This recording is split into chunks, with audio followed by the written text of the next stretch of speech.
E se a oração mais famosa de todos os tempos não for, na verdade, um pedido, mas sim um anúncio? Hoje, a gente vai mergulhar na oração de Jesus em João 17 por um ângulo completamente diferente, explorando uma ideia chamada de voz pactual. Vamos juntos nessa descoberta? Vamos lá, pensemos um pouco. O que vem à cabeça quando se fala em oração? Para muita gente, a palavra é pedir, né? Pedir ajuda, uma bênção, sei lá, uma direção.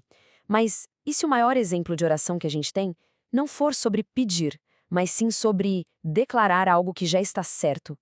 É essa a pergunta que vai nos guiar hoje. Olha só essa comparação. De um lado, a oração que a gente conhece bem, que nasce da nossa necessidade, um pedido que sobe, sabe? E do outro, essa ideia de oração pactual.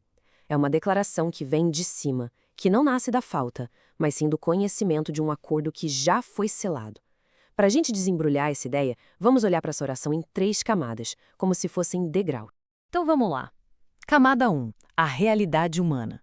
A gente começa com os pés no chão, no que é mais familiar para todo mundo.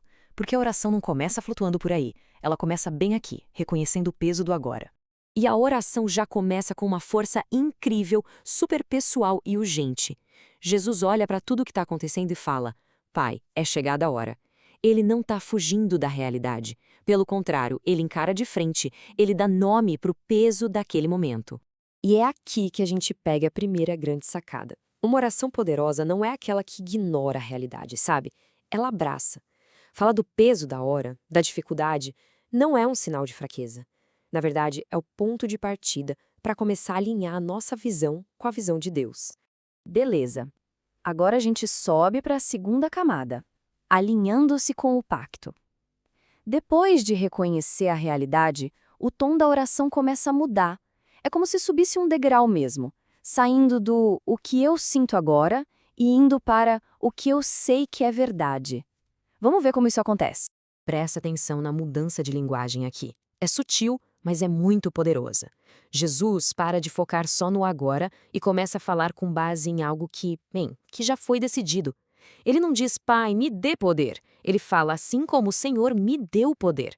Percebe? Ele não está pedindo, ele está agindo a partir de uma autoridade que ele já tem. E essa, gente, é a marca de uma oração que está amadurecendo. Ela deixa de ser só uma lista de desejos baseada na necessidade do momento para se tornar uma declaração baseada na promessa que já existe.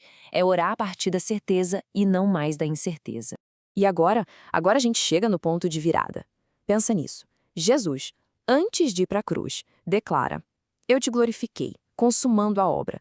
Ele está falando no passado de algo que ainda nem aconteceu. Como assim? É aqui que entra o conceito-chave, a tal da linguagem pactual.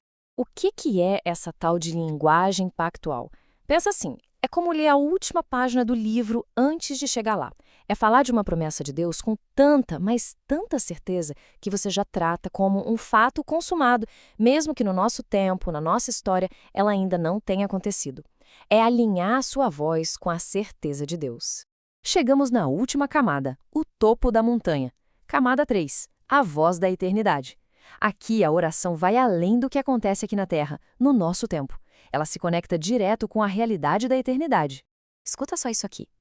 Jesus pede a glória que ele tinha como Pai antes que o mundo existisse. Uau! Ele não está olhando só para o futuro, ele está se referindo a um passado eterno, a uma realidade que existe completamente fora do nosso relógio. A perspectiva dele não está presa na história, está ancorada na eternidade. Então, o que está rolando aqui no nível mais profundo? Primeiro, não é um pedido, não está buscando permissão. Segundo, é uma declaração, é verbalizar uma concordância com uma verdade eterna. E terceiro, é atemporal. É uma voz humana, aqui no tempo, falando algo que já é verdade lá na eternidade. Não se trata de convencer Deus, mas de participar do que ele já decretou. E o mais legal é que essa voz pactual se estende até nós. Quando Jesus fala, Pai, quero que eles estejam comigo, esse quero não é um simples desejo, uma esperança, sabe? É a expressão de uma vontade que está, olha, perfeitamente alinhada com o plano eterno do Pai. Ou seja, Jesus não está só torcendo pelo melhor. Não mesmo. Ele está, na verdade, anunciando o nosso destino, declarando um futuro que já está garantido por esse pacto. A oração, nesse nível, vira quase uma profecia, um anúncio do que com certeza vai acontecer. Ok, passamos por essas 3 camadas, da realidade humana até a voz da eternidade. Vamos amarrar tudo isso. A conclusão: oração como concordância. O que a gente tira de tudo isso? Essa jornada é como uma escada, né? A gente começa no primeiro degrau, com a nossa experiência, bem real e honesta. Depois, a gente sobe conforme a nossa vida é moldada pela revelação de Deus. E, finalmente, a gente chega no topo, quando a nossa voz se une à de Deus, não mais para pedir, mas para concordar e declarar o que Ele já decidiu. E aqui está a grande virada de chave, o ponto central. Jesus não ora para convencer o Pai. Ele ora para verbalizar o pacto. Ele é o porta-voz de um acordo eterno, trazendo aqui para a nossa realidade o som daquilo que já foi decidido no céu. Orar nesse sentido não é tentar mudar a mente de Deus, é anunciar a mente de Deus. Então fica aqui a reflexão final. Se a oração é um ato de verbalizar um pacto, de concordar com uma promessa, o que isso muda na forma como nos comunicamos com Deus? Talvez a oração mais poderosa não seja aquela que mais pede, mas sim aquela que diz amém para o que já foi dito.